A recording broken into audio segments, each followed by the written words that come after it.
some new equipment has been added to the Daniel Feeney Preschool playground in an effort to bridge gaps in communication between students. They're called communication boards, and they're part of what we call assistive technology. And assistive technology is anything, we call it, that goes from low tech to high tech to support students' functional communication needs. So we have students here, because we're the public preschool in Walpole, we serve children with special education needs. And so we have students that use low-tech devices, such as just pictures and picture exchange. And then we have students who will use devices.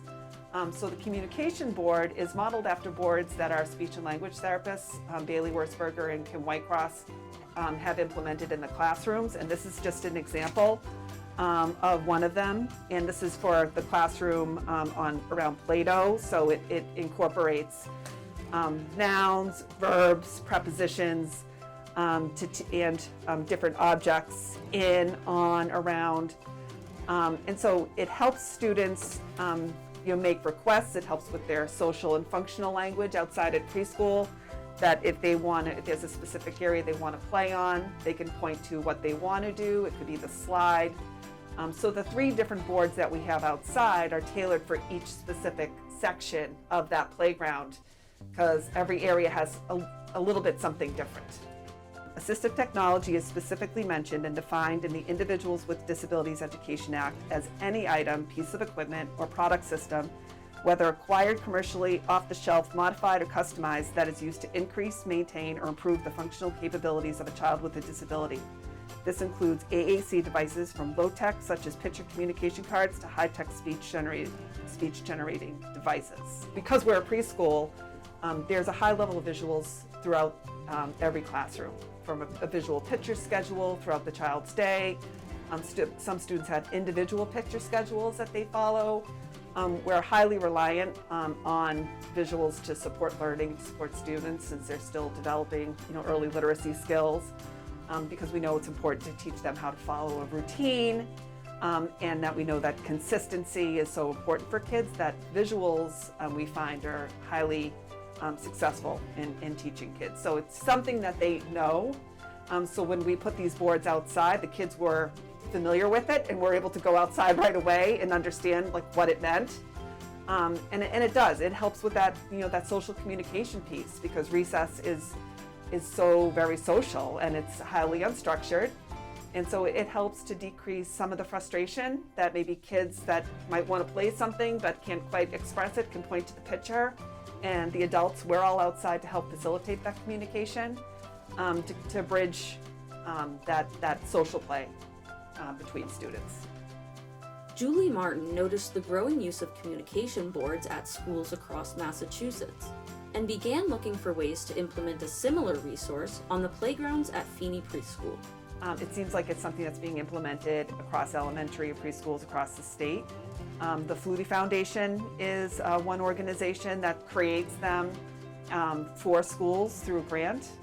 And I explored that a little bit, but in talking with our staff and our speech and language therapists, we thought that we could create one specific to our school and the needs of our students. Martin enlisted the support of Feeney Preschool speech and language therapists, along with other staff members, in order to design the communication boards with the unique needs of the school's students in mind. They were originally designed, we had them very similar to this, with slide, parachute, bubble, I want, help.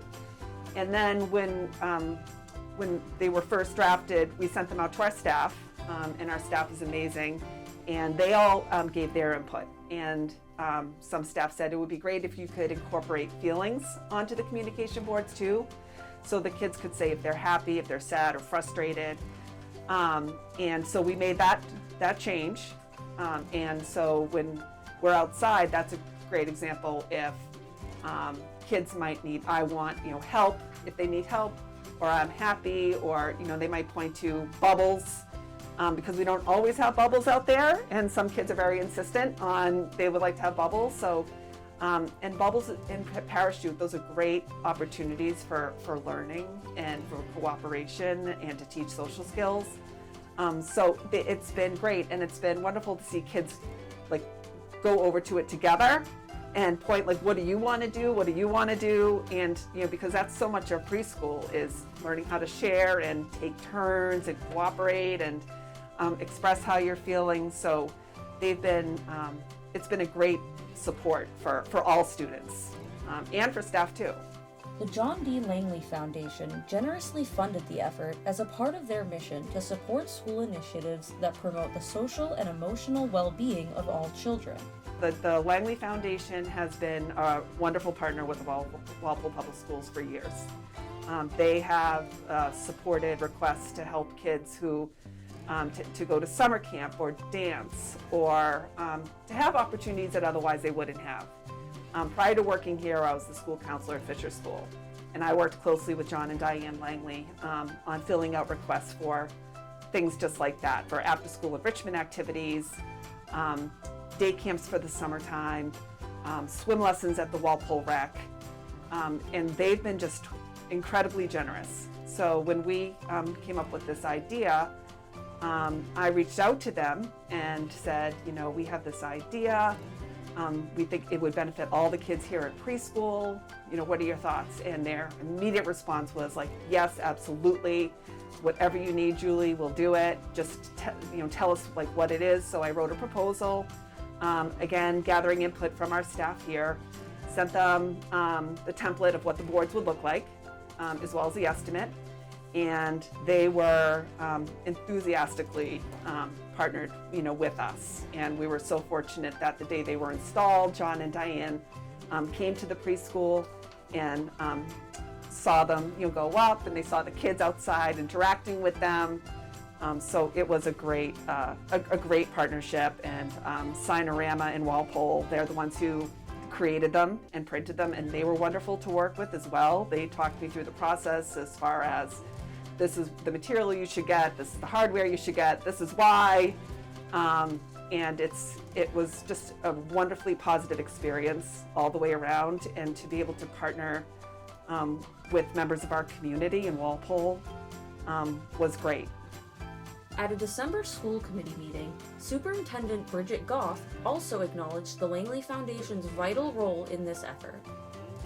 As you may remember, at an October school committee meeting, I spoke about the John D. Langley Foundation, whose primary mission is to fund requests for extracurricular and enrichment opportunities for children and teens with financial needs, or looking at the social and emotional well-being of our children in the Walpole public schools.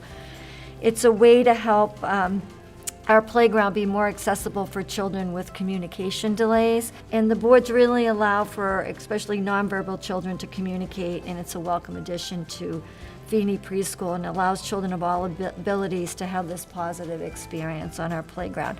So I want to just publicly thank the Langley Foundation for this contribution, for Signorama for the installation, and to our teachers and Mrs. Martin